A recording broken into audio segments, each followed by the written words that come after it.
Welcome to Blog 16 of the Tackle the Feelings Before the Behaviour parenting approach. And today's blog is going to be entitled Tips for Tackling Nightmares in Your Children. So I'm going to just do a brief overview blog, which will just explain a little bit about nightmares and hopefully make you feel a bit better about how common they are. And then some things that you can do, some things that you should avoid doing, and some groundwork to help you anticipate nightmares because they most likely will happen. So without further ado, nightmares and scary dreams are very, very common in children. Not so much adults unless there's something going on for the adults, but with children it is incredibly common. And so if that can ease your mind that your child isn't going through something insane, it's very normal. And the reasons they sort of give for why children go through nightmares are just, they're not 100% sure of why they do, but most children will go through nightmares, is just regular growing stresses and strains, or an active imagination, which I believe is most likely a very big cause factor there. Fever, if they're sick, they might nightmare a bit more, or trauma or a traumatic incident such as an accident or surgery or medical procedure or abuse in the home or witnessing something. So it could be anything, and sometimes it's witnessing something that seems small, but then there's that active imagination that relates it to something huge for them. And bearing in mind, children, they're making sense of their world. Their brains are still developing. So they're trying, everything's new, and they're trying to understand all the different information that's coming at them from all angles, what they witness, what they see, what they smell, what they hear. And often they don't understand a lot of what we're saying. And so they're trying to make sense, and their brains are trying to process everything going on. So in order to do that, like with most adults, our dreams are that channel into our unconscious that sort of makes sense of information for us, or gives us clues and helps us to make sense of our world. So it's a really important developmental strategy if handled correctly, because the predominant feeling for nightmares is, I'm sure you all guessed it, fear. So few statistics, well, not so much statistics, but that's something that you might be interested in. Nightmares are said to start around the age of about 2, but all children are different. And the peak is said to be around 3 to 6 years old when they experience the most nightmares. And the government in Victoria, Australia, on the Better Health channel, if you go online and have a look what they've got to say, this is where I got those numbers from. They also sort of have worked out that about a quarter of children experience a nightmare at least once a week. So it's very, very common. And if something's happened, like that traumatic event that I was talking about, you will see the nightmares coming a little bit more regularly or every single night. And it can be up to about 6 months of this or even longer. Every child's different. So what I want to talk about is what you as parents or carers can do to help your children when they're going through this, because it can be awful, and it's really something that, really gets in the way of your sleep and can give them a real fear about going to sleep at night, which provides a world of problems in itself. So one thing I want to say is that you do need to attend to this, and you need to attend to it as soon as possible. So when you hear your child scream or cry or something's happened, get into their room as soon as possible. You need to get in there. Don't let them self-soothe. That's something to really avoid, to ignore it or dismiss it or get angry with them for having this nightmare. Because even if they're nightmaring about things that you believe are really out of the realm of normal things, like it's such an imagination, monsters and things that just don't exist, the feelings that the children are feeling in relation to that dream are extremely real, and they're very real to them, and they need to be attended to. You need to know that this is fear, and so what you do with fear is a lot of reassurance, Cuddle your child, soothe your child.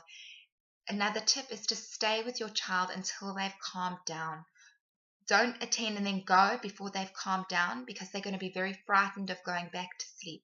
We've all had nightmares. You know this. You need, when they don't have that ability to self-soothe themselves, and nor should they. That is your job.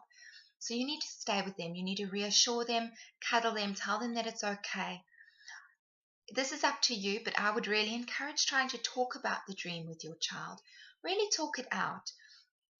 And what a tip for you as well would be to try and get them to come up with alternative endings to the dream. Think about something happening, finish the dream, so to speak. This is a good tip for adults as well, is don't try and hide from the dream or the nightmare. Really get back into it while you're awake and you've got your conscious mind ticked on, and take control back. Teach them that skill, to take that control back, to be empowered. Maybe suddenly they turn into a superhero, and try and get them to do it, but really guide and provoke positive outcomes for their dream and work through it with them. I know you're tired, but this is important, and this will teach them skills to be able to do that for themselves as they get older. So you'll be setting yourself up.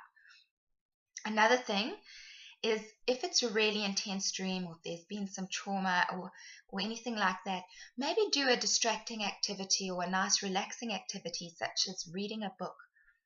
So reading a book or telling a nice story, or something to put something else into their little heads. So, or to sing songs, anything that works for your child. Maybe they don't like stories. But since it is a story, a dream is inherently a story or a narrative or something going on for them, giving them an alternative story to think about and getting their minds off and getting those little heart rates, fear, the heart's beating, getting those little heart rates down. And so what I also wanted to say is, it's really important to normalize dreams and nightmares. And this can be done the next day or before they've even had a nightmare. I really encourage you to do it in the moment. And every single time is to tell them how normal it is to have nightmares, that everybody does. And the best thing to do is modeling. Tell them about your nightmares, not about what you've nightmared about, but that you have nightmares. Tell them about that and really make it okay. And something that I'm going to tell you, which is a very important thing, and this is for your sake as well as theirs, try to avoid letting them come and sleep in the bed with you. There are two reasons for this. And the first one, I think you all know, is that you open that door and it just creates a world of trouble, and they'll be wanting to sleep in your bed every single night. If there's siblings, there'll be jealousy, there'll be this, there'll be that. It creates a dependence, and they won't want to sleep in their bed. And the number two reason for this ties into that, and that's because you're teaching them that the cause of the nightmare is their bed, not yours. You want them to feel okay in their bed. This is a life skill to sleep on their own. That doesn't mean you don't stay with them. If you feel really like they're very distressed and you want to stay with them, better option is to stay in their bed with them rather than let them come into your bed. But I wouldn't really encourage that too much. It's rather about trying to build up their inner resources and tackling that fear, rather than dismissing it or getting angry with them or telling them it was just a dream. That's the worst thing you can say, it was just a dream. That minimizes the feelings. That tells them that the feelings that they have with the dream, because they don't have their thinking brains yet, remember? So that the feelings are not right that they're having, and they'll feel shame about how they felt about their dream, that they shouldn't be feeling this, and this creates a resistance, and it creates a bit of confusion. So you want to really soothe them. Whenever you've got fear as an emotion, it's about really soothing it. To tackle fear is to soothe it, to contain it, to create that safety, to reassure, and physical touch is really important here. Physical touch, your own cuddles and hugs and being close to them, maybe stroking their hair. Stroking's a very relaxing thing to do. Use your voice. Sing, talk really softly. Use soft, gentle tones with them. You're wanting to calm them down. You're wanting to calm the whole situation down. So remember that this is, although they're monsters and things in their dreams, maybe you want to actively show them that there are no monsters in their room. Maybe you want to turn lights on and go through the room with them show them that it's okay. Maybe they've been seeing shadows of the coat hanging up. Maybe you want to take that coat down. Whatever it takes, you know your child, you know them best. So really soothe that, do what it takes, and stay with them. I really love staying with a child until they go to sleep when they're in distress. I think it's really important to just give them your full presence. Give them that message that you're there for them. Let them feel that trust in you as they build their trust in themselves. A strategy, now I'm going to talk about the groundwork, because it's really important if your child's prone to nightmares, or you're lucky if you haven't these nightmares from an overactive imagination, because that's creativity, that's great. You don't want to dull that. You want to help them with it, help them control it. So you want to do some things that are going to make nightmares and dreams okay, so that you don't have that anxiety built for having another nightmare. I'm sure we can all relate to that. You sometimes don't want to go to bed again in case you continue that awful dream. So do some real work, again, that normalizing, making them okay, and then using that technique for anything tough, creative expression. So maybe you want to draw or paint or do something where you revisiting that dream, or giving them an outlet to draw another outcome for that dream. Maybe if superhero was what you used for saving the day and everything was okay in the end, then maybe you want to get them to really draw that Superman and really praise them for it and get it out there, that the strength and power that they have. You want to strength base as much as what you can do about their strength. Really build them up and build their confidence up. That's the kind of thing. So praise in everything that they're doing during the day, creating that safety in the home, routines and structures.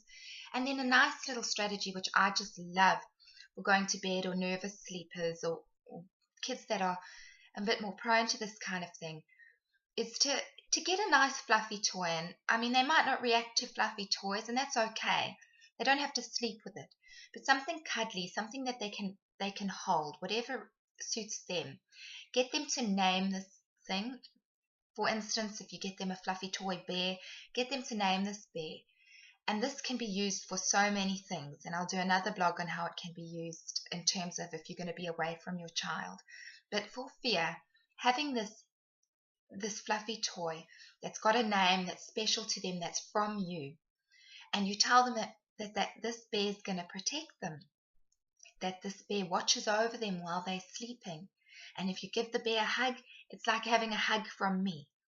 So having that something external to watch over, maybe you want to put it on the bedside table so that they can feel that protection, and they'll grow out of that. I know it might feel like you're lying to your children, but what it's really doing is creating that sense of safety, giving them, they've got an active imagination, so it's taking that active imagination and using it for something positive. Get them to use that imagination to feel protected instead of to feel afraid. So it's up to you whether you want to do this, but I've had some great feedback from people I've suggested this to. It really is helpful. I'll just say one thing: if you're going away or going to be away from your kids for a while, having that and having this bear with special powers that you can give them a hug and you receive a hug back, that type of thing. Or someone, if your child doesn't like to talk and they're very shy and withdrawn, something to tell secrets to, because they're not old enough to write in a diary. There's lots of techniques. So having this fluffy toy is a really great thing to have for your kids. So don't be alarmed if it is trauma and it's not going away and it's recurring dreams, especially recurring dreams. You want to work with them with that creative activity. That's dreams, that the same dream over and over again. So really work it out, nut it out, and tackle fear. Make sure fear is something they understand, that they can recognize in their body, feelings first, and a lot of reassurance. And don't dismiss, don't be angry with them. They're just muddling through this developmental stage. So I hope that's been helpful. Have a great week ahead. Bye.